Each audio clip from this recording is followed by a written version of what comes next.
Jimmy, Rodney, his partner. We're tethered. Yeah, yeah, right. We are tethered, aren't we? We're tethered. She brings sanity.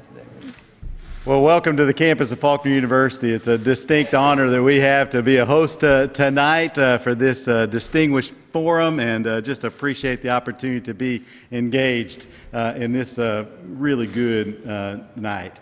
This is our 75th anniversary here at Faulkner, and we have celebrated for 75 years trying to attempt to prepare our students to be engaged citizens, to take what they learn here in the classroom and apply it to address the real-world challenges. And so tonight is an effort for us to help the community, for the community of the River Region to be more engaged and more enlightened as far as our candidates who are envisioning a more flourishing Montgomery, a more flourishing state of Alabama, and a great nation. So it's an honor to have you here on our campus today.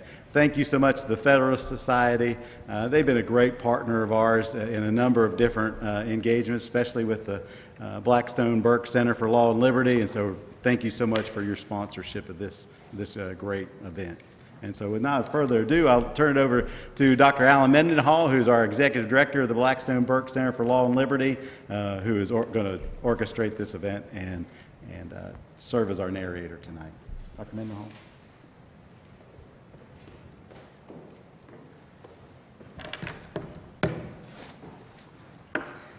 Well, good evening and welcome to Faulkner University. I am Alan Mendenhall. I'm an Associate Dean in the Law School and Executive Director of the Blackstone and Burke Center for Law and Liberty. We've had people travel as far as from Washington, D.C. to be here tonight, so thank you to everybody who has come out. And special thanks to the candidates for taking time out of their busy campaign schedule to be here. By participating in this forum, they provide an indispensable service to the citizens whose votes they seek. Two candidates, Republican Troy King and Democrat Joseph Siegelman, were invited to participate but declined the invitation. Since the earliest days of our republic, political candidates have gathered together at forums such as this to debate ideas and submit working principles to the combined judgment and wisdom of the people.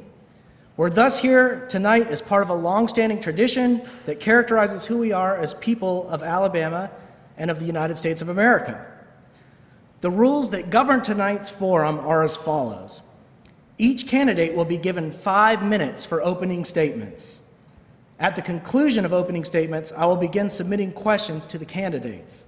The candidates will have 2 minutes to respond to each question. For both the opening statements and the subsequent questioning, I have pre-selected the order in which the candidates will field questions. Therefore, the order in which the candidates supply answers to questions will vary. If any candidate poses a question regarding a question, I will respond by repeating the question. I will not attempt to clarify or revise any questions. At the conclusion of the question and answer portion of each of the forum, each candidate will be allowed 3 minutes for closing statements, rebuttals, respond to any claims by other candidates made during the question and answer period. If any candidate finishes early, the candidate is welcome to just take the seat. Timer is straight ahead of you at the table. I want to thank the Federalist Society. Without its support, this event would not be possible. I've had the honor of serving as president of the Montgomery Lawyers Chapter of the Federalist Society for the last 5 years. The Federalist Society is a group of conservatives and libertarians interested in the current state of the legal order. It is founded on the principles that the state exists to preserve freedom, that the separation of governmental powers is central to our Constitution, and that it is emphatically the province and duty of the judiciary to say what the law is, not what it should be.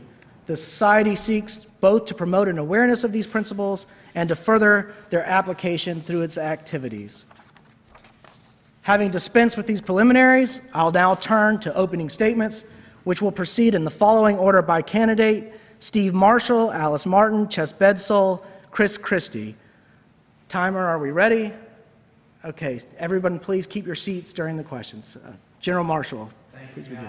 Thank you all for being here tonight. I appreciate not only Faulkner serving as a host on what I hope is a very substantive debate tonight, but also the Federalist Society believing that it's appropriate to bring all the candidates that were willing to be able to come here tonight to be able to share what I think should be the focus of this discussion, which is what is our vision and belief about the role of Attorney General for Alabama. Because unlike maybe the candidates here, I'm the one that has had to confront that right now in the role that I have. In February of 2017, I had the privilege of becoming the 48th Attorney General of Alabama.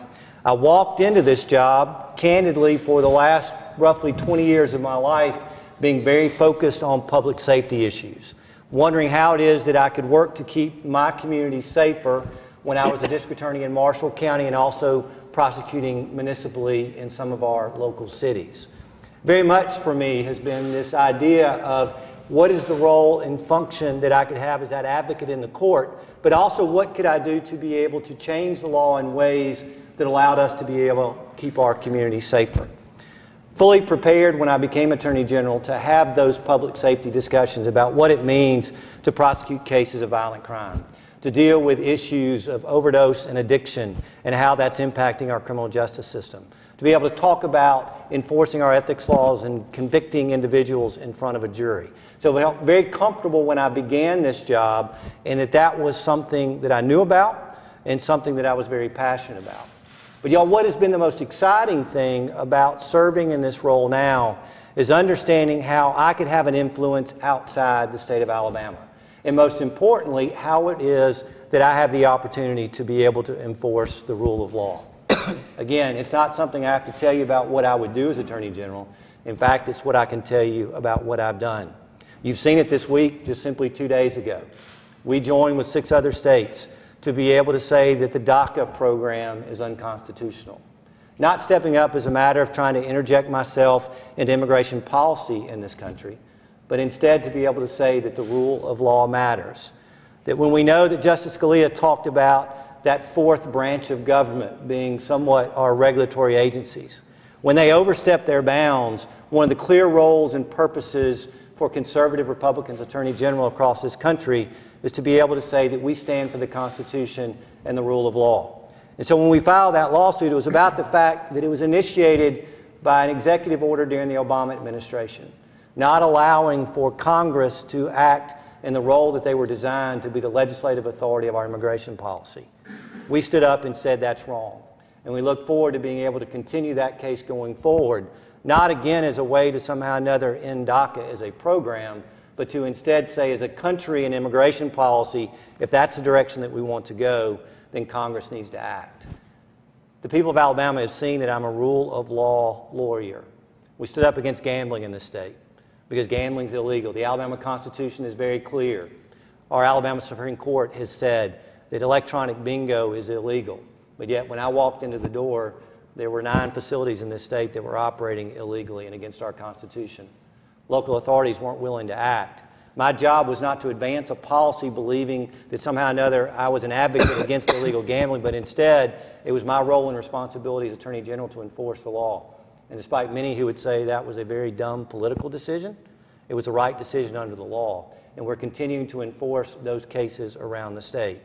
I highlight those 2 issues particularly because it shows the very Attorney General that I have been and what I will continue to do is to be able to stand up for our Constitution not only in this state but around the country as well. We stood up for religious liberty when we've been able to stand with a clinic in Baltimore who they required to be able to give information to those women who came to get an ultrasound to tell them where also they could go get an abortion. And we said that was wrong and the court agreed with us, just like we're now fighting that same battle in California. We stood up for the city of Pensacola to be able to say, for that cross that you've had in your park for 26 years, that's lawful and that's constitutional, to be able to stand with them in that particular fight.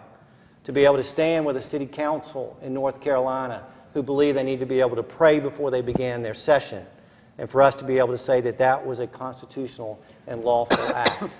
Not again doing anything other than being able to stand for the rule of law and for the Constitution and ensuring we were able to have that voice for Alabama.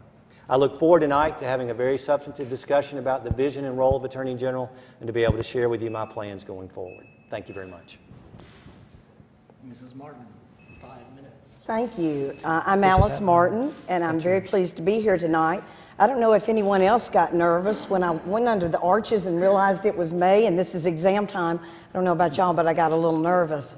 Alan, thank you for hosting this and moderating tonight, and for the Federalist Society.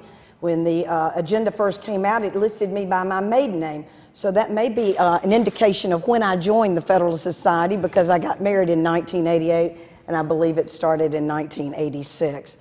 So it is nice to be a member of this chapter. I have served for 37 years as a practicing lawyer, and I think distinctly different from my colleagues on stage is that I have done as much work in the civil arena as I have in the criminal.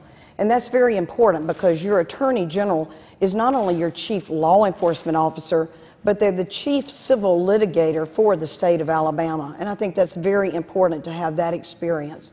I have 27 years, as I said, practicing law, and 25 of that has been focused as a federal, state, and a local prosecutor. I'm a conservative, and that's one of the reasons, as a constitutional conservative, that I joined the Federalist Society very early on. I believe in limited government. I believe in states' rights. I believe that we have to protect and defend the Constitution, our religious freedoms, our traditional family values. And I have been one heartbeat away from the Attorney General, and have served in the office of Attorney General for the state of Alabama, helping to run that for General Strange longer than anyone on the stage. So I too have had and made those decisions along with him to whether or not we want to fight back, in fact we did, against the transgender bathroom mandate and the joining in of many multi-state cases to try to support a conservative interpretation of the law. The three things that I want to focus on as Attorney General, and I'd say the 3 C's that I'm running, are to defend and preserve the Constitution, and it is the tip of the spear and the last line of defense for the state against federal overreach and against the improper interpretation, if you will, of the rule of law and the Constitution. The second C is corruption. Alabama is rated by some as the #1 most corrupt state. I know that when I served as the United States Attorney for George W. Bush, that I formed the North Alabama Public Corruption Task Force that served and carried forth that mission for the top 31 counties of Alabama, representing 60% of the population. And over a period of 8 years, we convicted 140 officials of public corruption that stole millions from this state, not only out of its purse, but out of its integrity. I was disappointed to see the weak stance on the ethics bill this year by our legislature and kicking the can down the road rather than taking a strong stand to start doing the work the people want done, especially the loophole that's created now for principals and lobbyists if they call themselves economic developers that was created by HB 317. Corruption will be a focus of my administration, and I will build up the Special Prosecutions Division, not let it be eroded, as has occurred over the last 12 months. The third is community and children's safety. As a mother of 3, as a former registered nurse graduating from Vanderbilt and working as a registered nurse during law school, I understand keenly the mental health issues that we have. The jails are not mental facilities. The difficulties we have, and that more needs to be spent in that regard in the state of Alabama. I also understand keenly that our Medicare is really hurting. It's hurting the state's budget. I have fought for a False Claims Act that would help to restore and return monies that are improperly being taken in claims to no avail at this point, but it will be a top priority. So in closing, I would say that the significant difference is the civil and criminal experience and the platform. We can talk about violent crime, we can talk about human trafficking and opioids, and all of those things will be dealt with. And you need an executive leader. I'm the only person on the stage that has led government law firms, both federal and state, for 10 of my 37 years. And that experience is significant because so much can be done through multi-state and multi-jurisdictional task force and working together. The strategic plan for reduction of crime in Alabama is possible with appropriate planning and leadership. I look forward to leading that charge with the help of Republican voters that will select our candidate on June the 5th. Thank you. Mr. Bedsole, 5 minutes. Thank you, Alan, and thanks everybody for coming. Thanks to the university for having us, and thanks to the Federalist Society for hosting. I'm a long-term member of the Federalist Society, and I've had a wonderful professional experience from being involved. A little bit about my biography. I'm a 47-year-old lawyer from Birmingham, Alabama. I'm married to another lawyer. We have 2 beautiful daughters, and we live a very happy life. When I got out of law school from the University of Alabama in '97, I went to Washington, D.C. just hoping to get a job like everybody that age does. What I got was really blessed. I worked for a senator named Jesse Helms, who was then the tip of the spear in the culture wars before even anybody had coined the phrase culture wars. And so we learned how to do 2 things. Number 1, to disagree without being disagreeable, which I think is somewhat of a lost art. And number 2, to hold the line on conservative causes and on principles. What I learned was that you can always negotiate on procedure. You can never, ever negotiate on principle. And so some of the things we did in the Helms Senate office were we kept people from taking bullets after they tried to take our guns. They went for the bullets. We stopped that. We kept them from discriminating against the Boy Scouts of America, who oddly had a name change today. And we did other things like that. I was really blessed, though. The election of 2000, I got sent down to Florida, where I was involved in the Gore v. Bush case. I was lucky to be sent, of all places, Broward County, which wound up being the one county that mattered. I then worked for W, which was a wonderful experience. After 9/11, I came home and I got into private practice, and I settled down and got married and had kids and had a lovely life. Being that I was in Birmingham, I had a couple of cases that came along that were tangentially involved with the bankruptcy, and it brought me back into somewhat of a governmental type focus. I served as a criminal court judge for a municipality up in Blount County, where I saw drug cases, I saw domestic violence cases, and a whole lot of run-of-the-mill cases as well. Proudly did that job, set the court back on a great budgetary path, and along those lines, at some point I was having a conversation with Senator Sessions, then Senator Sessions, who said, hey, I need you to work a statewide campaign. Would you like to do that? And being that it's Alabama, I assume we were talking about a governor's race. And I said, sure, but I didn't ask and he didn't tell. And 2 weeks later, Trump Tower called. So early summer 2015, I get hired. I met President Trump when he was wearing jeans and a cotton polo. I knew him right away to be an intelligent man, a fun man to hang out with, but most of all a worker. And he told me point blank, I will outwork everybody on this campaign on my side and on Hillary's side every single day. And I mean it. And I'm pretty sure he did. Fast forward to after we win, I'm at work. I was given a bunch of Obama executive orders, and they said, Chess, figure out what you're going to do with these. And I said, great. It was the best job I'd had in a long, long time, just watching all of that burn to the ground. Here's what happened. I get a phone call from Montgomery, and it says, Chess, this is Governor Bentley's office. Would you like to come in and interview for the appointment to Attorney General? And I was shocked. I didn't look for it, but I said no. And they reiterated, we hear you want to do this job. And I said, I do. That's why I can't take the meeting, because I don't want to have to recuse from the public corruption cases, but thanks and no thanks. So when I came home, I got settled in. I was in my office in Birmingham. And we got a call, my wife and I did. And it was somebody who impressed upon me the need to have a candidate in this race who had said no to public corruption recently. And so we prayed on it, we thought on it, we slept on it, and we got in. And my wife is actually all in. She's at an event in Birmingham right now representing the campaign. But we are in because we think it's time that you had somebody to vote for who literally said no to public corruption. And the greatest indicator of the choices people are going to make is the choices they just did. And I'm going to say no to public corruption in the future, because what the state needs is for us to turn the page on public corruption and get behind it completely, because we got bigger problems. We are number 3 in the murder rate. Our violent crime stats are off the charts, and our drug sales are terrible. Lastly, what I'd like to do is use the office to fight against 8 years of regulations and 50+ years of U.S. Supreme Court decisions that didn't go our way. I think it's very important that we start injecting some sort of traditional American values back into our system after watching them leach out of it for so long. Again, I look forward to the question and answer. Thank you for having me. I'm Chess Bedsole. Thank you. Mr. Christie, 5 minutes. All right. Thank you, Faulkner, Jones School of Law, Federalist Society, for including me in this forum. My name is Chris Christie. I am the original Chris Christie, born 3 years before the one in New Jersey who's tried to take my name.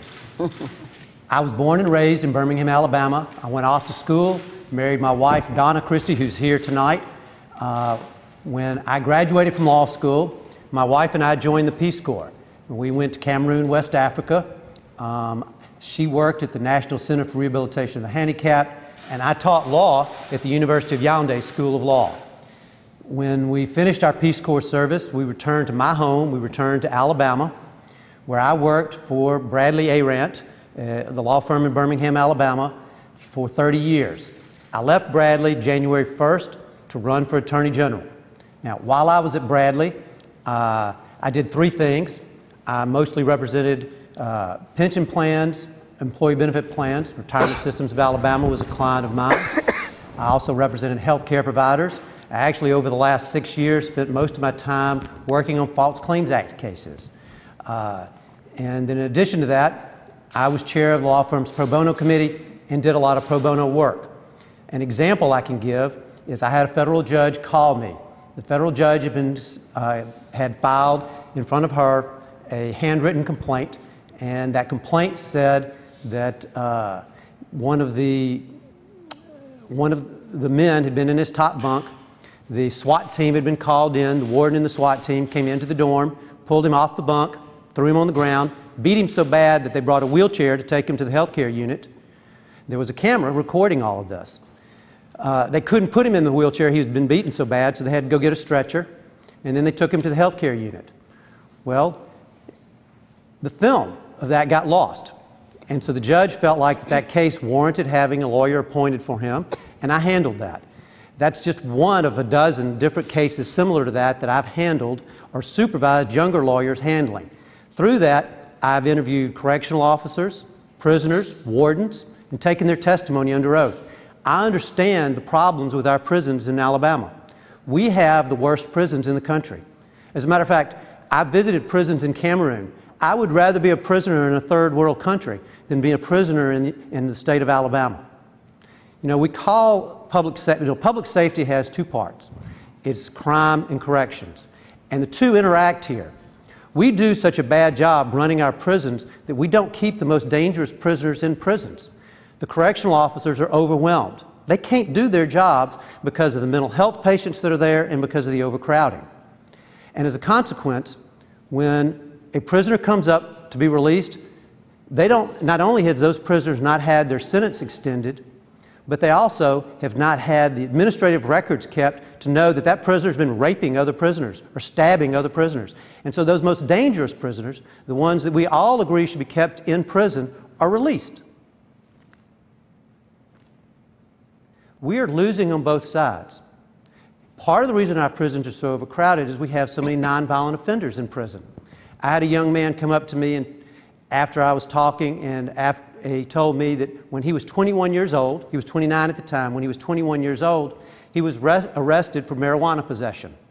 He didn't have any prior convictions, didn't even have any prior arrests. He got convicted of a felony for possession of something that in some states is legal, in almost all states is only a misdemeanor, and got a 9-year sentence. He served 7 of those years. And what did he learn during those 7 years in prison? He probably mostly learned how to avoid those other prisoners who were trying to make a victim of him, and if anything else, he would have learned how to be a criminal. We are losing on both ends. The state of Alabama is losing because we're locking people up, spending $20,000 a year to keep them locked up, instead of having those people be tax-paying citizens. Mass incarceration. And let me tell you, I'm looking around this crowd, and I'll tell you, most of the people who are in our prisons don't look like every person in this room. And there's a real problem. We didn't pass the racial profiling bill that was recently in the legislature. That is something that we need to address in the state of Alabama. Now, again, my name is Chris Christie. You know, the other issues besides public safety, which is crime and corrections, that I intend to address is public corruption. And the public corruption in Alabama is worse than everybody here thinks it is. We are the most corrupt state. And so if we're going to do something about public corruption, we need new leadership in Alabama. And that's why I'm running to be Alabama's Attorney General. Thank you. Thank you very much. We're going to enter our question and answer session, so if I could have the timer set to 2 minutes, thank you. Each candidate will have 2 minutes to respond to the question, and the order of the first question, the order of response will go Chris Christie, Chess Bedsole, Ellis Martin, Steve Marshall. So an exact reverse order of what we just went. Question 1. Roughly 1 year ago, Richard Spencer, who identifies as a white nationalist, spoke at Auburn University, a public institution. A few months later, his appearance at the University of Virginia, another public institution, led to violence. In Charlottesville, 2 law enforcement officers and 1 local resident lost their lives during the rallies and protests provoked by Spencer's visit. What, if anything, should the Alabama Attorney General do to ensure that public universities in Alabama adhere to the requirements of the First Amendment while providing for the safety of students and others on campus? Mr. Christie, 2 minutes. You know, the First Amendment rights is one of our federal constitutional rights. The U.S. Constitution really is the supreme law of the United States. And so I do believe that people who have repugnant views, like Mr. Spencer, ought to be allowed to have a forum. But they don't need to be able to provide situations where you create dangers to others. You know, you're not allowed to yell fire in a theater and have people trample each other as they leave. Now, the difference between the 2 situations that you talked about, you know, one, you had an individual who wanted to come and express his views, and that's fine. The march that they had where there were people who were backing over other individuals who were counter-protesting is a different situation. And that is a situation where local law enforcement here in Alabama, the District Attorney's Office, ought to be able to prosecute those crimes that occurred. Now, District Attorney's offices sometimes don't have the resources that they need, and the Attorney General's office will provide additional resources, and that's a very important role. I really, you know, frankly, I will tell you that that's not the kind of issue that I'm going to focus on as Attorney General. I'm going to focus on, again, 2 issues: mass incarceration and public corruption. And those are the issues that hold Alabama back. And I will again tell you that I'm looking forward to being Attorney General in the state of Alabama so we can start moving forward so that we're not last or almost last in every category that matters. Without good government, you're not going to have the state be able to advance, and without dealing with the public corruption we have in Alabama, we're not going to have good government. Thank you. Thank you. Mr. Bedsole, 2 minutes. Thank you. You know, having worked on the Trump campaign, I can tell you I've been in a lot of tight spots where security was absolutely required. The president, out of the goodness of his own heart and out of his pocketbook too, decided that at some point that Secret Service was not adequate enough because they protected him, but they did not protect his staff. So he hired a private security firm, which we relied on throughout the course of the campaign for our own security, but also the security of people who wanted to come out and hear what he had to say. When you saw people get ejected from rallies on TV, that was private security, aided usually by local police forces. I think that the tragedy of places like Charlottesville and situations like that is really that there wasn't enough security on the ground to start out with to keep everybody safe. I'm a firm believer in the First Amendment. It bothers me that right after Charlottesville, I read a column, I believe, in the New York Times where somebody questioned, the author questioned, whether the United States and whether initially the younger people in the United States really have a stomach for it anymore. And the author questioned, is free speech dead? Do people not really want this anymore? Do we have a society of young people now that want to feel safe and feel included more than they want to be able to speak their minds? I hope that's not the case. It really bothers me for this country if we're going down that road. I would prefer that we keep everybody safe by allowing speech to be free, but providing the necessary security to keep people from taking it to the next level. And I think the Attorney General's office can absolutely assist the public universities in that. When there's going to be speakers of that caliber coming to campus, it would probably be a good idea to have a security meeting and involve all the law enforcement community in it so that there's adequate boots on the ground before somebody like that gets off the plane and comes to campus. Thank you. Thank you. Mrs. Martin, 2 minutes. Well, I'm certainly an advocate for the First Amendment, and it makes me think of a Ku Klux Klan member that came and spoke at Vanderbilt when I was a student there.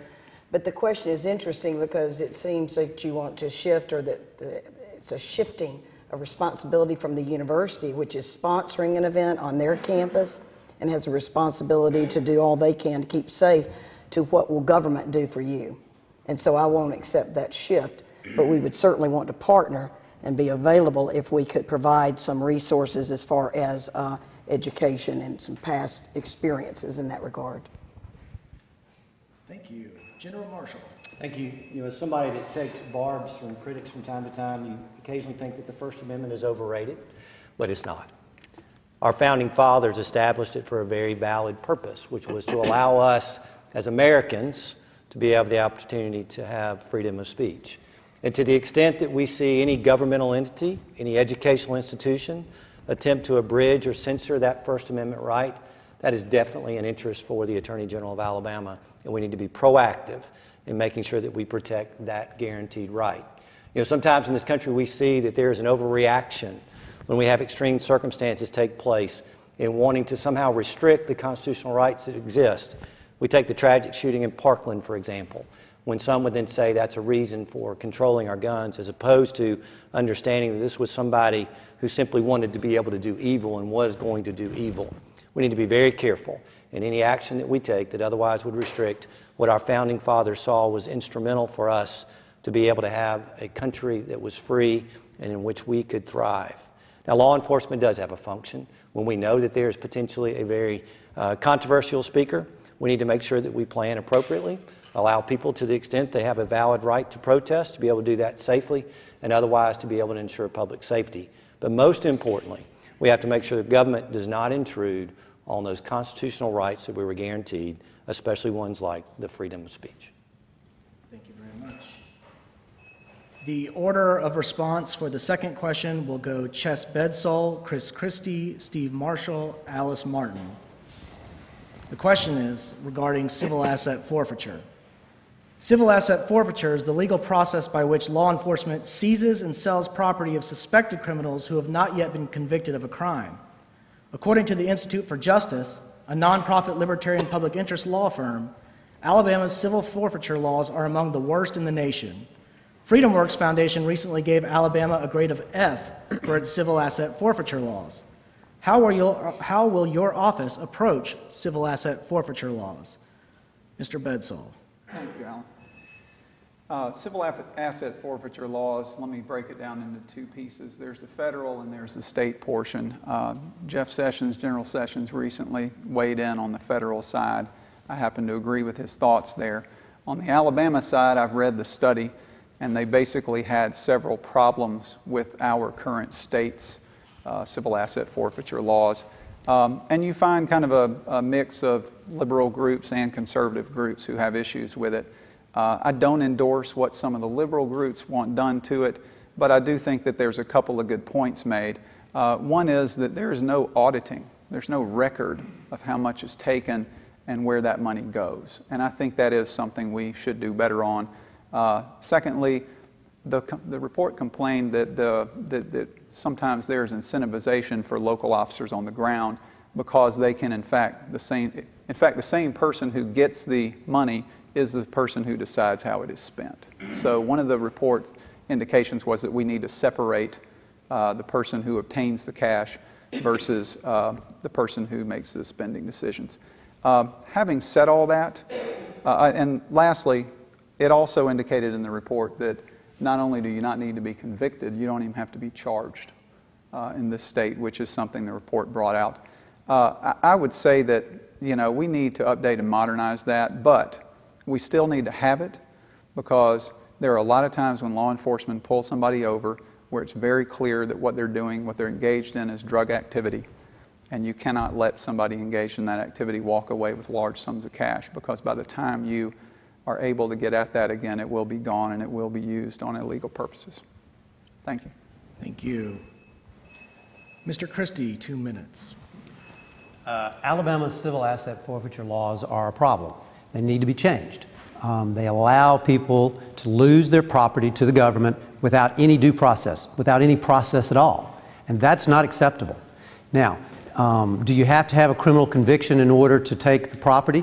Well, maybe not. I mean, so there are other states where they require hearings and the judges have to make findings. But in Alabama, we actually have the opposite. In other words, if you want to get your property back after it's seized, you have to bring an action. And the burden's on you to prove that you can get it back. And that's just not right. That's not the way government is supposed to work. Now, we're talking about a change in law, right? And to have changes in law, you've got to go to the legislature. That is something that I've done in the past. I've worked with the legislature on some criminal justice reform matters that we've had. I've also worked with the legislature on passing laws that protect students in schools who have diabetes. And so both of those are areas where I have actually gone to the legislature, worked with them, and gotten laws passed. And I, as Attorney General, that will be a large part of what I intend to do. I intend to work with the legislature to make sure we have the laws that we need to protect people in all kinds of different ways. So again, civil asset forfeiture laws in Alabama need to be changed, and they need to require due process before the government can keep someone's property.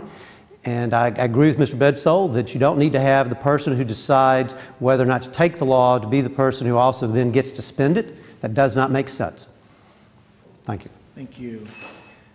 General Marshall, 2 minutes. For 16 years, I ran a drug task force, and the direction to them was chase dope, not money, because they definitely needed to be two different areas and two different priorities.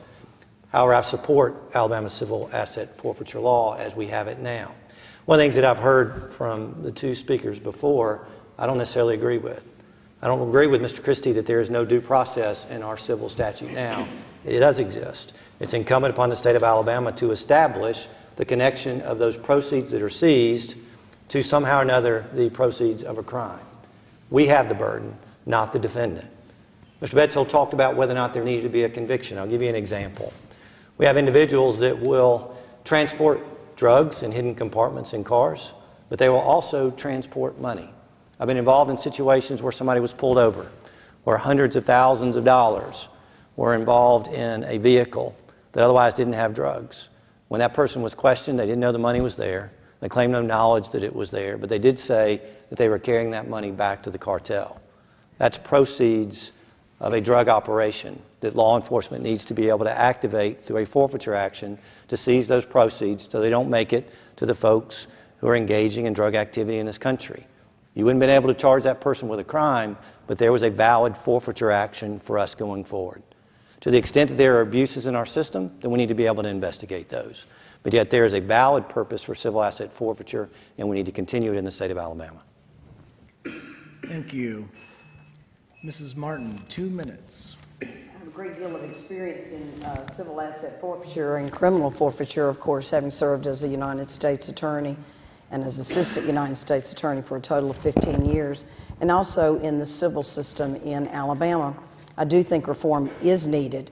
We do not want to have the issue of policing for profit, and that is some of the concern. I think we can do that by some minor reforms that will still allow there to be an action for civil forfeiture. However, you have some burden, and more burden than what has been described on the state. Here's an example. It's frequently that you'll stop somebody that's a courier that's headed back south with the money. They will walk away from the money. They won't come in and make a claim in civil court that they want the $40,000 that they didn't know anything about. They're going to walk away and say, I didn't know it was there. But a good example is the used car salesman that has sold a car in Alabama that has $10,000 in cash, and he's pulled over. And now they say, well, we don't know how you got this. It might be ill-gotten gains from an illegal action. And he says, no, it's from a car sale. And now he's put to the burden of proving the legitimacy of that transaction and that cash in his possession.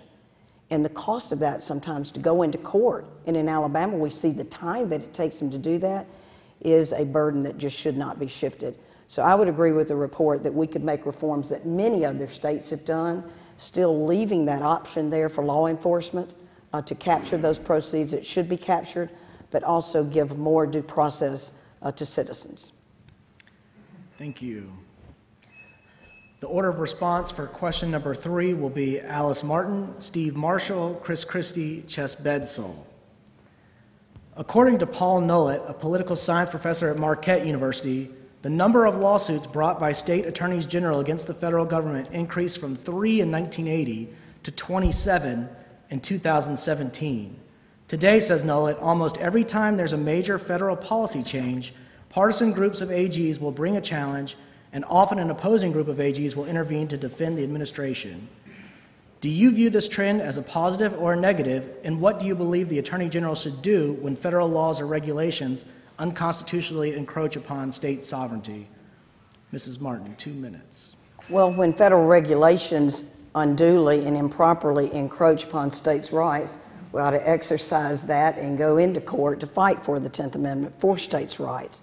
Certainly there has been an uptick in what is being called federal activism, and many people are saying, just as they did with the, I guess the seminal first case was tobacco litigation, that state AGs are joining together to do through litigation what they can't do through legislation.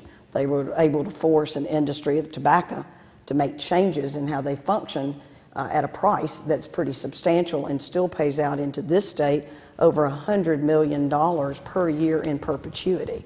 So there certainly could be abuse, but at this point it is being used in some very appropriate ways as well. Thank you. General Marshall, 2 minutes. You know, Alan, I think we saw this really emerge from the Massachusetts versus EPA decision, in which liberal attorneys general began to be proactive in this area. I think there's a very difference between liberal AGs and conservative AGs is that we do it under the guise of federalism. Our principles are one of enforcing constitutional rights. It's very different than what our liberal AGs are doing in various areas. And DACA being that example that I can give you most recently. Our action this week against DACA was based solely and simply upon what the Constitution requires.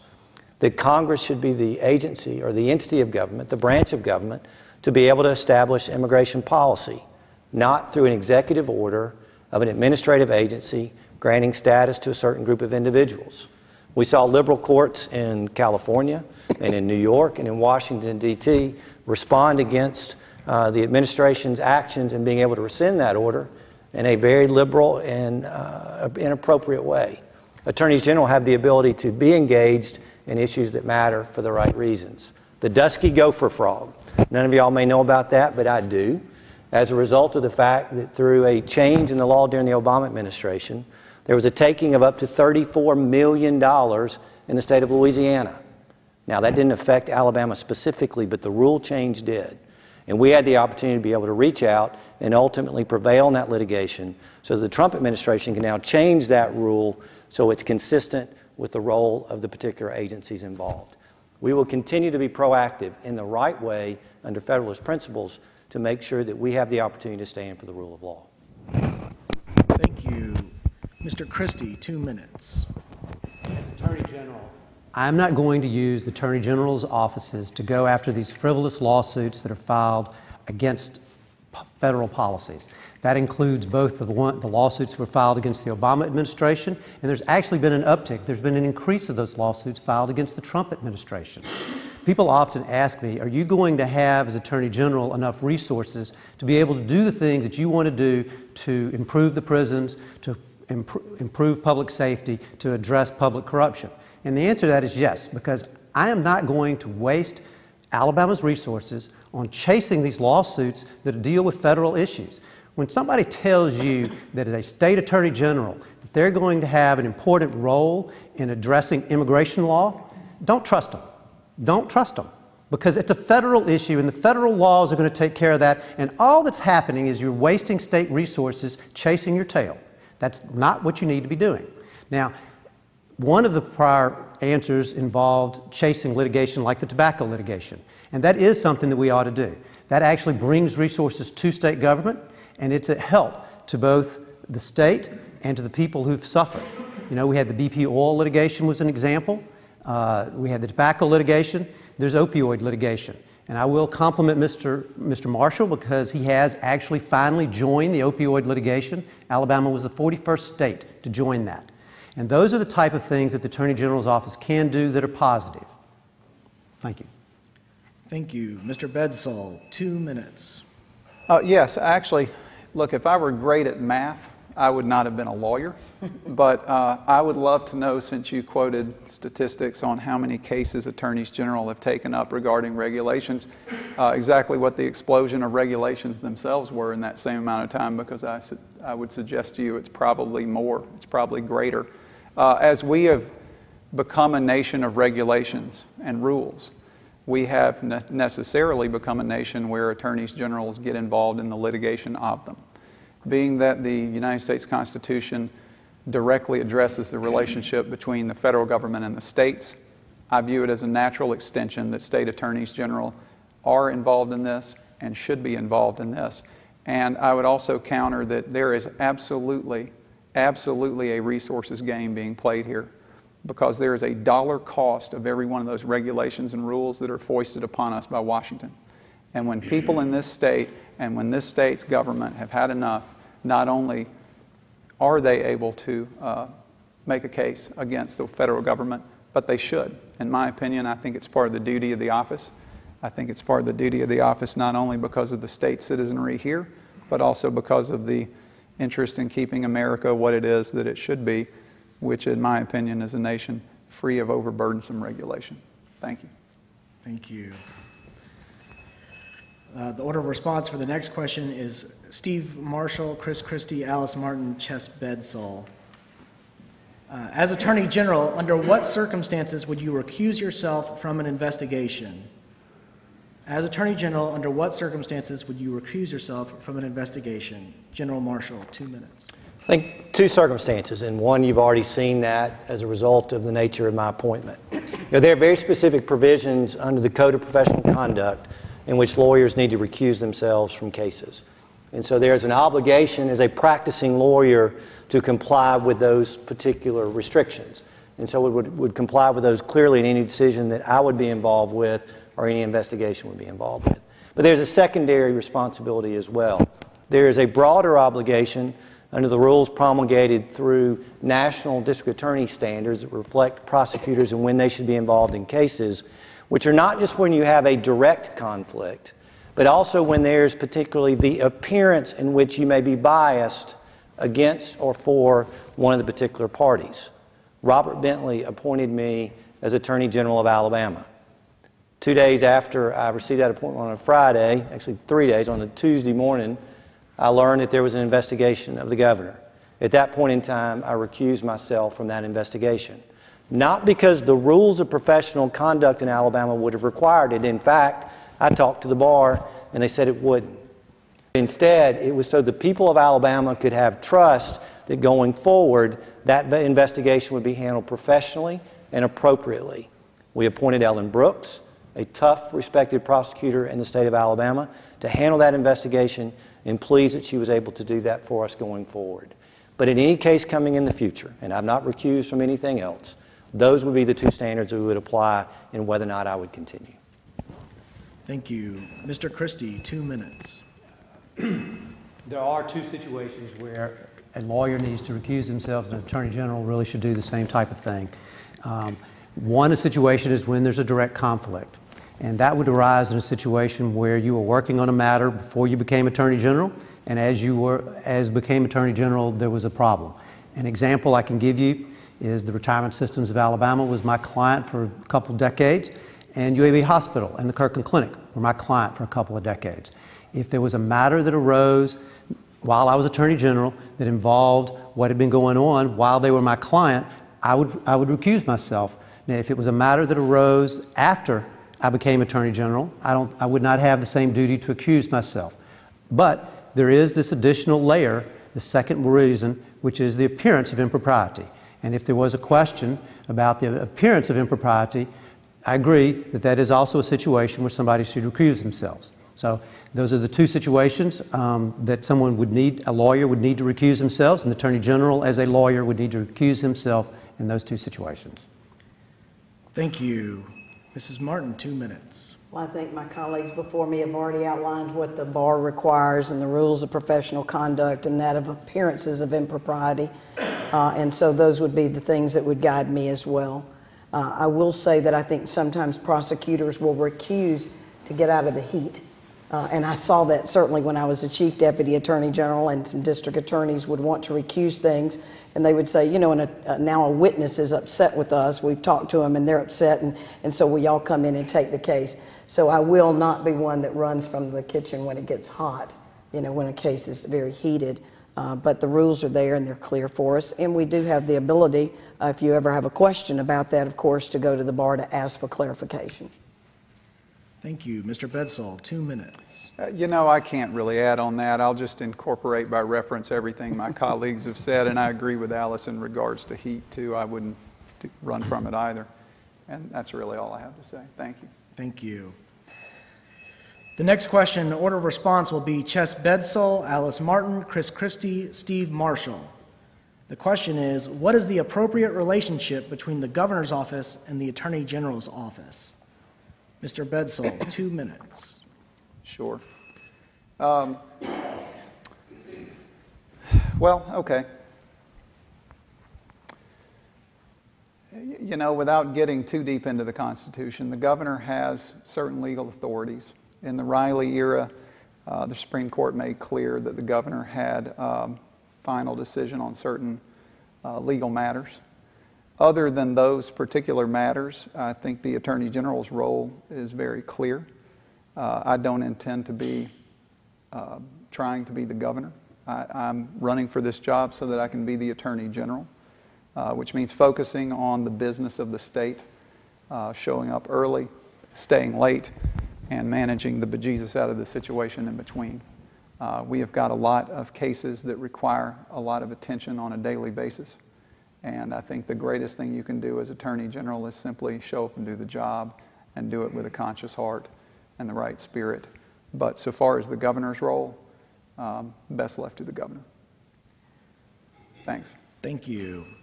Mrs. Martin, 2 minutes. Well, there are distinctly different roles, of course, the governor and the AG, but there is a relationship in that when I served as a chief deputy, I did meet on a regular basis with then David Byrne, who was the governor's legal counsel. And because you are the chief litigator for the state, and you have civil litigations, which will oftentimes result, I should say, in settlements, you may want to talk to the governor about the exposure that they have on a case. So just as you would any client, you're going to consult and tell them what that is. Certainly when we've had litigation that involved UACAVA with the voters' rights and issues that we had had with our Uniform and Veterans Voting Act, we needed to consult with the governor to tell him what we would need to have changed, just as we consulted with the Secretary of State. So they are agency heads that represent and are often parties listed in the litigation. So as you would any client, you're going to want to have conversations with them about that. So that, I think, is the role that I experience. Thank you. Mr. Christie, 2 minutes. The relationship between the governor's office and the Attorney General's office has been a matter of litigation within the last several years. My law firm actually represented the Riley administration in establishing that the governor's office actually has a role in determining what the legal enforcement efforts are going to be in the state. On the other hand, the Attorney General is separately elected. He's not appointed by the governor like the U.S. Attorney General is appointed by the President. And so there is a real separation and a real role for the Attorney General to play that's separate from the governor's office. And so my own view is that how those two roles interact with each other is still being worked out. Again, we had this litigation over who was going to take over enforcement of the laws in a certain area. And the Alabama Supreme Court did rule that the governor, when he felt like it was necessary, could step in and establish a task force that did try to enforce the laws that he didn't feel like that the Attorney General's office was handling in an adequate way. So the answer is, as Attorney General, I'm going to do what needs to be done, working with the legislature to change the laws, enforcing the laws, representing the different departments and agencies, recognizing that there is another executive who has some role also, which is the governor. Thank you. General Marshall, 2 minutes. Maybe if Troy King were here, he could have answered about this question with Cornerstone, since that was very much relevant to a discussion going on with gambling. I am an independent constitutional officer from the governor. I don't work for the governor of the state of Alabama. I work for the people of the state of Alabama. Having said that, I have a wonderful collaborative relationship with our governor's office right now because we should be partners in issues going forward. But on the issue of gambling, I think you've seen a clear distinction between the administration that Ms. Martin was in with the Attorney General's office and where I am. Robert Bentley issued an executive order relating to gambling in this state, basically deferential to local authorities. And although what was going on was illegal during the time that General Strange was there, the Attorney General's office took no action, although local officials likewise took no action. That same executive order is still in place today.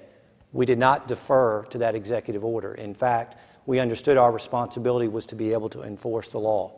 That's one example where I will be independent of the governor, at the same time recognizing that on most issues, we will be lockstep going forward on behalf of the people of this state. Thank you. The order of response for the next question: Alice Martin, Steve Marshall, Chess Bedsole, Chris Christie. Writing in AL.com today, Kyle Whitmire decried the practice whereby sheriffs keep and retain as personal income any surplus in the food service allowance for feeding prisoners. He poses the following question in his article: are jail food funds subject to public records request, or are those funds the sheriff's public money? Mrs. Marshall, 2 minutes. Martin. Mrs. Martin, 2 Yes, minutes. as it was reported in the AL.com, I don't view these funds as the sheriff's personal funds. There was an opinion issued by then Bill Pryor, Attorney General Bill Pryor, that said that. Then Attorney General King in 2008 issued a contrary AG's opinion that referenced a Department of Public Examiner's memo, and he said he thought they could. And then Attorney General Luther Strange issued an opinion in 2011 saying it was not the personal funds that could be kept by the sheriffs. And if anybody's confused by all this, of course, the Attorney General issues Attorney General opinions. It's one of the most important functions they have. And cities and counties and state agencies can ask for opinions and then can rely on that legal guidance, and it gives them some comfort in moving forward and some protections in court if they act accordingly, if they've provided all the facts. So what we have, unfortunately, in Alabama is a practice sometimes of not retiring and rescinding prior Attorney General's decisions. So it appears that the sheriffs have hung their hat on 2008's opinion by King that they could keep it, whereas I think the 2011 made it very clear that they could not. So I think the practice is very questionable after the 2011 opinion that was issued by General King at the time. And of course I did answer in that, as I would answer today, that I believe those records are public records and should be viewed. These are public funds that are cut by the finance department that go to the sheriff's department. And I do not think the nature of that funding being public and publicly available because it's business records changes. Thank you. General Marshall, 2 minutes. Ms. Martin, I disagree on her interpretation of the series of AG's opinions. 2008, General King at that point in time made it very clear that excess funds were the personal funds of the sheriff. The 2011 opinion was specifically interpreting a local act that dealt with that in a particular area and not broadly relating to the opinion in 2008. So it was very specific. To the extent that Brenda Smith, who wrote that opinion, who also wrote the 2008 opinion, believed that these were inconsistent, then she could have referenced the 2008 opinion and said that it was overruled. It wasn't. And so the sheriffs were appropriate in relying upon that 2008 decision to the extent that there was not a contrary local law. The broader question really is, do we want to continue this practice in the state of Alabama? But yet the Attorney General doesn't have the authority to determine that. That is based upon the laws of the legislature. I've heard from many sheriffs around this state that they would not want the burden of having to feed inmates for $1.75 per day per inmate. And in fact, they would welcome our county commissions to be able to take over that responsibility. Ultimately, that's a policy call for our legislature going forward. But as it relates to the public records aspect of this, to the extent that that money is distributed to a sheriff in a public account and expenditures are made from that public account, it is a public record. But if it is given to a personal fund of the sheriff in the way that they distribute that money locally, then that is in their personal account. It would not be subject to an open records request. Thank you. Mr. Bedsole, 2 minutes. Thank you. I would have to agree with Steve. My read on both the 08 and the 11 Attorney General opinions were that they were separate in issues and underlying issues. I've also want to say something else on this. I think that what's lost in this are the sheriffs themselves. I've spoken to a lot of these gentlemen who are trying very hard to do a very difficult job. They have taken out, at times, personal loans. These folks are married. They have to go home and explain that to their spouses and have a family conversation about taking out a loan to cover the feeding of people for 2 months before they are reimbursed for that by the state. If you look at the actual day-to-day system that's in place, it's embarrassing. We are basically foisting government responsibilities onto people who firmly believe that they have personal liability for this and that they feel, in a lot of cases, alone. The reason why more county commissions, I'm told by the sheriffs, have not voted to take over these responsibilities is because they don't enjoy the immunity that a sheriff's office does, and they are afraid of the litigation costs that they would incur by being regularly sued by people who stay in the jail. I think that all of these issues mean that there needs to be an overarching legislative reform of the system. I don't think that you can do it any other way. And I am very concerned about it because it's actually a much uglier process than I knew about before I really delved into it. Thank you. Thank you. Mr. Christie, 2 minutes. The most important issue here is the horrible food that was being served to these inmates. That really should be the focus of what we're talking about. The law is wrong. The law incentivizes a sheriff to provide inadequate food to people who need to eat, and that is what needs to change. We need to not have those types of incentives. I believe that most sheriffs try to do their job well despite the incentives, but it's wrong when you have incentives that would allow someone to basically abuse prisoners that are given into their care in order to how they feed them. Now, part of what the article really focused on was the Open Records Act requests that involved these same issues. And I encourage people to read not only the first AL.com article, but there were 2 additional articles today. And I would encourage y'all to read those 2 articles also. But it is going to require, I believe, a legislative change in order to fix this problem. I do agree that the 2011 opinion was, Attorney General's opinion was limited in scope. And so unfortunately, we have a law in Alabama, surprise, that doesn't work the way that you would hope a law would work. Thank you. Thank you.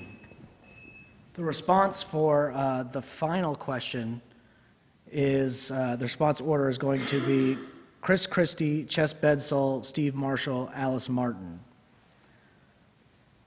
The final question is, all 3 branches of government in Alabama have suffered political scandal in recent years. As Attorney General, what steps will you take to restore the public trust? Mr. Christie. Alabama had its governor, its Speaker of the House, who was probably the most powerful person in the state at the time, and its Chief Justice, all removed under a cloud. That really is part of what drove me to decide to run for Attorney General. I was having my devotional one morning, and I went in after having prayed and went in and told my wife, it's time. We had been going to some social events, and people have been asking, why can't we get good people to run for office in Alabama? And so instead of talking about it, I decided to do something. It's going to take integrity. It's going to take someone who's going to lead the state of Alabama. It's going to take someone who can convince the legislature to pass ethics laws that people can understand. It's going to take effort to get people to comply with those ethics laws. You know, my role as Attorney General is not going to be saying how many people, how many government officials I can put in jail. My role will be to make sure that people comply with the laws. First, you've got to have a law that's strong and is understandable, and then you've got to educate people about what the law is. Most people want to comply with the law.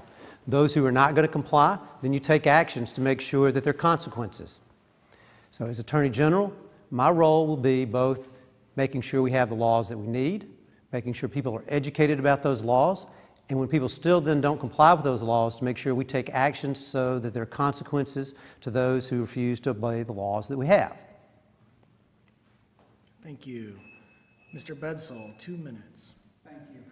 I agree we have an ethics problem in this state. I think first and foremost, I'd like to mention 3 things. First and foremost, I think you ought to lead by example. I think that you ought to say no to bad ideas and give it a firm no. I think you ought to live your life completely outside the bounds of any questionable activity. I'm a firm believer in that. It has kept me through some very dark times when I could have gotten in trouble.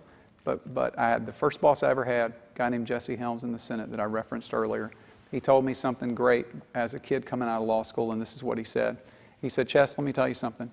When the hairs on the back of your neck stand up, that's when you know you need to get up out of the room and leave because somebody might go to jail. And I've never forgotten that. So that's the first thing, lead by example. Secondly, I am very concerned about our ethics situation in this state, our ethics commission, our ethics laws. I think they need some restructuring. I think there needs to be reform. And I think the greatest thing an AG can do in regards to the ethics commission is lead that reform and help the legislature come to a process that works. I think it's pretty obvious that the processes we have in place don't really function the way maybe people intended them to. I've been filing ethics returns now for years and years. I'm always worried that I might be compliant the day I file them, and maybe the commission meets over the summer and reverses themselves 180 degrees, and then we're all not compliant anymore. I've got a second law degree in taxation. Compliance really matters to me. I don't want to live a life that's in the gray. I just don't. And I don't want anybody else to have to wonder either, because it's too much of a burden on our system. And lastly, I think when people are determined not to be compliant, you owe it to the taxpayers, you owe it to the people who live their lives the right way inside the boundaries to put those people in jail. Thanks. Thank you. General Marshall, 2 minutes. Part of the question had to do with people's faith and trust in government. And so candidly, it starts with me, is that when I have traveled around the state, especially right after I was appointed, talked to people about what it is they expected of me. What did they want to see us do in the Attorney General's office? And sadly, many of the responses were, just don't embarrass us. Just don't embarrass us. You know, that's a sad standard if that's what many seek to hold us to. And I say for everybody that's on this stage, I don't believe that they are people that believe that we should violate that standard. In fact, we should be held to a higher standard. When I was district attorney, I had a prosecutor who came to me kind of complaining, saying that people expect more of me than they do of somebody else that's not in public service. And my response to him was, don't be in public service. That if you're not willing to hold yourself out as an example for others, then don't agree to serve in public. Second thing is, then I think both of the previous speakers have said it, is that we need to continue to work on the ethics laws that exist in this state. You know, beginning on May 17th, we'll begin that process to look at reform in Alabama, which should deal with transparency, should deal with strength, and it should deal with clarity. And going forward, I look forward to the opinions of many being able to look at our current law, being able to examine situations in the past where we believe that there are holes or there are need for changes, and to be able to bring together a package that makes sense for the state of Alabama. Thank you. Mrs. Martin, 2 minutes. I believe from having experienced having prosecuted the mayor of Birmingham, 4 of the 6 Jefferson County commissioners over the Jefferson County sewer scandal, prosecuting the person that was largely responsible for the bond swap scandal that led eventually to the bankruptcy of Jefferson County, that what the people tell me is that the way you help to restore their trust and faith in government is by them seeing the government work for them and enforcing laws against people that they see as politically elite and special interests connected. So in the federal government, we had such an advantage to the state prior to 2010 in that we had tools in our toolbox: wire fraud, mail fraud, conspiracy. And we worked collaboratively with then Attorney General Bill Pryor to bring those cases because Alabama had such weak laws. Then in 2010, Alabama strengthened their laws, only this last session to see them weakened once again. You know, I was able to bring about reform, I think, in part because of the 2-year college scandal with Chancellor Roy Johnson, several state senators, legislators, that ended the practice of double dipping. And I previously served as a chief ethics and compliance officer for a multi-state hospital management company. And what we saw there was that the employees want to know that the leaders are following the rules as well. You need to have training. It should go beyond what our Ethics Commission currently does. And you need to have accountability by bringing people to justice when they have violated those rules. You will restore truth or faith in your government when they see the government working for them. Every day that I'm on the campaign trail for the last 10 months, I have people talk about corruption, be it at the city, the county or the state level. They want to see action. They want to see action. And I will lead a strong, clear ethics reform on taking office. Thank you. At this time, each candidate will be allowed 3 minutes for a closing statement, and we'll return to the order in which we began. So that would be Steve Marshall, Alice Martin, Chess Bedsole, and Christie. General Marshall, 3 minutes for closing statements. You know, I was struck a little bit about different visions that you heard up here. And one of the things that Mr. Christie said really struck me about the role of attorneys general, and specifically in litigation outside of the state of Alabama, and whether or not that was a waste of resources. You know, I don't consider it a waste of resources to try to fight against dismemberment abortion. I don't find it a waste of resources for me to be able to stand with a printer outside of Alabama who doesn't want to print items that he believes are against his religious beliefs. I don't think it's a waste of state resources to be able to help support a baker who said that he didn't want to bake a cake that's against his religious beliefs. I don't think it's a waste of state resources to stand up against the city of San Diego who wants to unduly restrict Second Amendment rights. I think our ability to impact issues that are affected by the Constitution are the very role and function that we've had. You know, one of the things that I've done is to try to study attorneys general over the years, to see the role and the function that they believe they've played, and how it is that I can adopt or in some ways reject the philosophy that they had. Bill Pryor truly set the standard of what I think an attorney general in Alabama should be, the issues that we should be involved with, and what it is that we should ultimately stand for. I'm very proud of the record that we have. It's out there for people to be able to review, to evaluate, and at some point, I guess, criticize. But I think what you have seen is that we have stood on principle, that we have stood on the Constitution, and that we will continue to be an Attorney General's office as long as I'm there that supports and enforces the rule of law. It's been the greatest professional privilege I've ever been given to be able to serve you in this capacity. In one way, because you allow me to be able to work with my heroes, and that's the men and women of law enforcement who every day protect us. To be able to continue to be that voice for victims throughout Alabama that otherwise don't always feel like they've had that voice.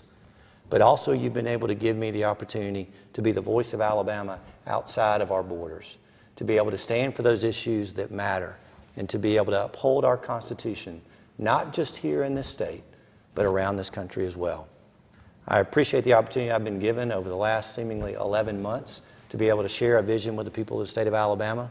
We'll continue to be able to do that for the next 34 days, and I look forward to June 5th to be able to be the Republican nominee going forward and to eventually be elected as Attorney General of Alabama. Thank you. Mrs. Martin, 3 minutes. Well, I appreciate the opportunity to visit with each of you tonight. I too believe that there are many cases in which we join as members of the Republican Attorney General's Association in litigation that has significance in protecting and defending traditional family values, constitutional freedoms, religious freedoms, and we've all talked about that. But I do think it is not an appropriate resource, and I think it is a waste to hire outside counsel to represent this great state in the opioid litigation. You know, when General King was in office, he signed a contract with outside firms to litigate on the BP. That was canceled by a subsequent attorney general that came in, and I'm told it saved approximately $134 million for the state of Alabama that went to the general fund. So that's very important, and I think because I have worked with the men and women of the Attorney General's office for 2 years, that they can do that litigation, that it's not necessary that we hire plaintiffs' counsel to do that and outsource that work of the state. I also think it's critical that in 2016, had we not earned an attorney fee of $10,000 from representing the state of Alabama in the BP litigation settlement, and importantly, we were the only state that had the coastal damage that did represent ourselves. Had we not had that attorney fee, we were looking at a layoff of about 28 people in the Attorney General's office because it's only funded about 40% from the general fund. So it's very important that while we have these other things to go on, that we look at strengthening the consumer affairs division of the Attorney General's office. And when I was there as Chief Deputy, we tripled the resources that were there for the attorneys and added investigators there. And that's the kind of division that brought about the settlement of BP, that brought about the settlement of the Volkswagen emissions case for the state's citizens.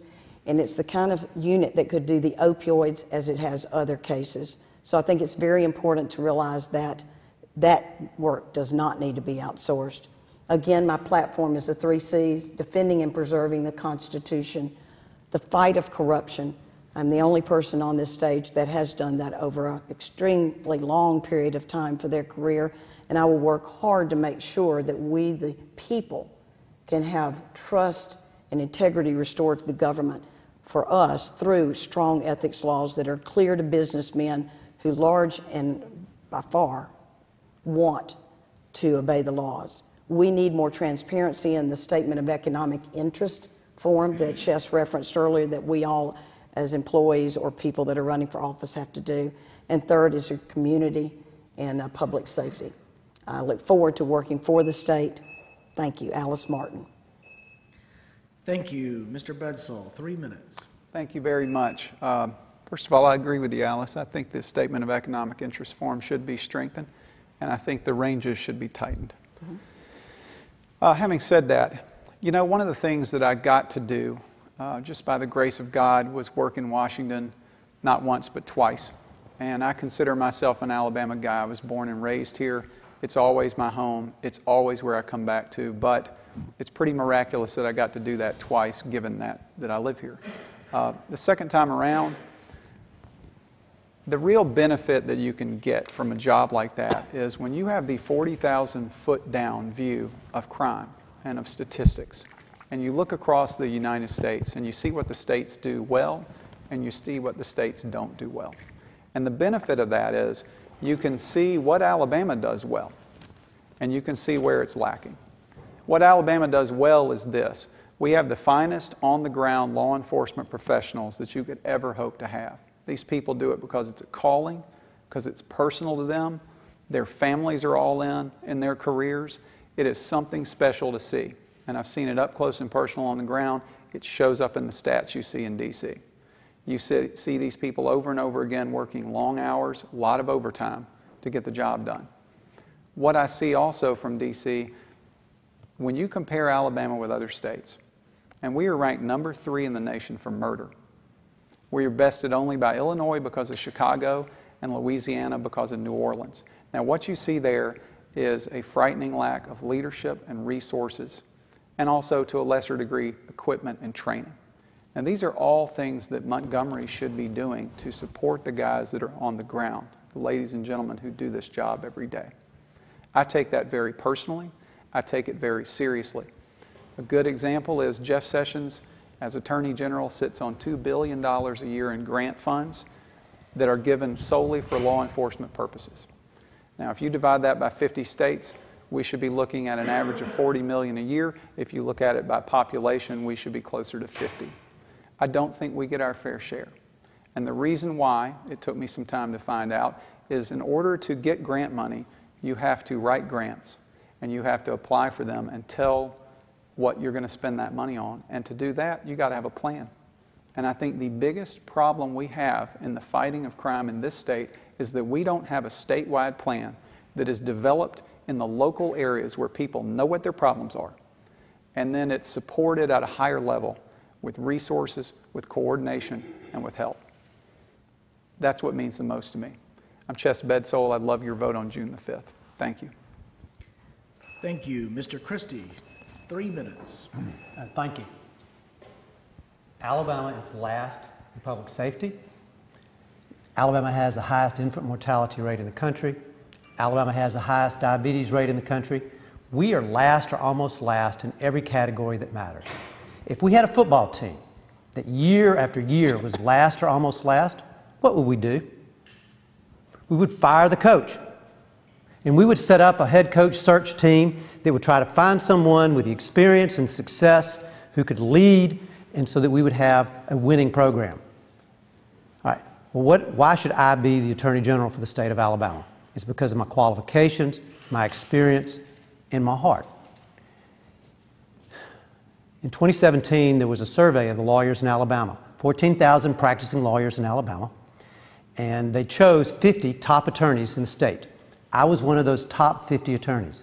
Alabama deserves one of the best lawyers in Alabama as its Attorney General. I worked at a law firm that when I first started working there permanently, there were 80 lawyers. And when I left in January, there were 550 lawyers. I have supervised more lawyers than about 80 lawyers and 100 staff that the Attorney General's office supervises. I worked at one of the best private companies in Alabama, my law firm. If you believe that you can take the skills that someone has running a private enterprise and apply it to government, I'm the person you're going to choose to be Attorney General. In addition to both my qualifications and my skills is my heart.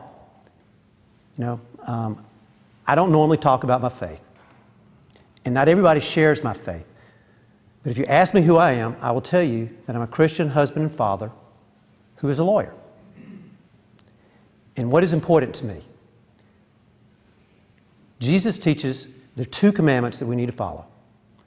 Love God with all your heart, mind, and soul, and love your neighbor as yourself. And how do you tell if you're actually doing what Jesus teaches? How can you tell if you're loving God, loving Jesus, and loving your neighbor? Matthew chapter 25 tells us what Jesus taught on that topic. It's how you treat 4 groups of people. It's how you treat 4 groups of people. If you're actually following Jesus, you will treat well the poor, the sick, the stranger, and the prisoner.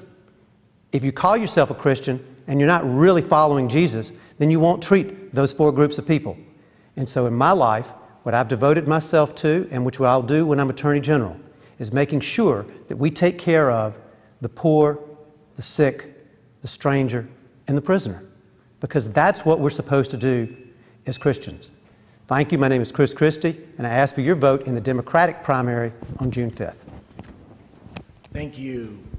Ladies and gentlemen, thank you for your attendance tonight. Let's give a round of applause for the candidates.